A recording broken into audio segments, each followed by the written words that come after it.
Today, I'll show you how to use predictive metrics in Google Analytics 4. By the end of this walkthrough, you'll know exactly where to go and what to click to start building audiences that use Google's predictive power, so you can better understand which users are most likely to purchase, churn, or come back to your site or app. First, open your browser and go to analytics.google.com.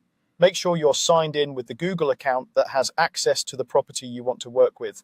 If you manage multiple properties, double check that you've selected the correct GA4 property from the property picker at the top of the screen.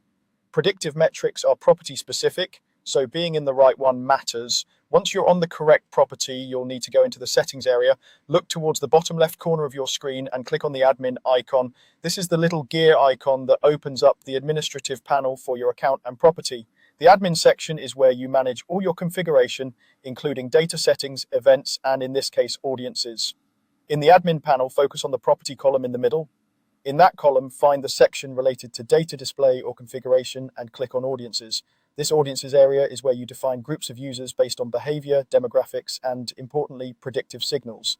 If you haven't created any audiences yet, this page might look fairly empty. If you have, you'll see a list of existing audiences. Now you're ready to create a new audience that can take advantage of predictive metrics. At the top of the audiences page, click the New Audience button. This opens the Audience Builder. The Audience Builder is where you can either start from scratch or choose from suggested templates that Google provides. For predictive metrics, using the suggested options is the simplest and most reliable way to go. In the Audience Builder, look for the section called Suggested Audiences. These are pre-built templates Google has prepared based on common use cases. Within that section, click on the Predictive category. This filters the suggestions down to those that specifically rely on GA4's predictive metrics like purchase probability, churn probability, and predicted revenue.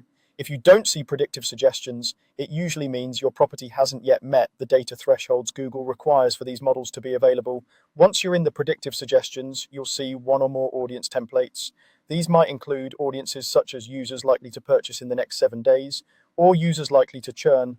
Browse through the options and choose the predictive audience that best matches your goal. For example, if you want to retarget users who are likely to buy soon with ads or email campaigns, choose a purchase probability audience. When you've found the one that fits, select it and click to continue.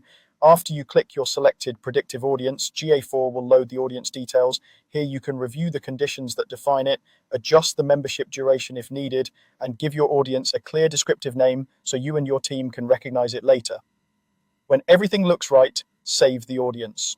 From this point on, GA4 will begin populating that audience using its predictive models, and you'll be able to use it in your reports, explorations, and linked advertising platforms. That's all you need to get started using predictive metrics in Google Analytics 4. Go to your property, open admin, head into audiences, create a new audience, choose a predictive suggestion, and select the one that aligns with your business goals.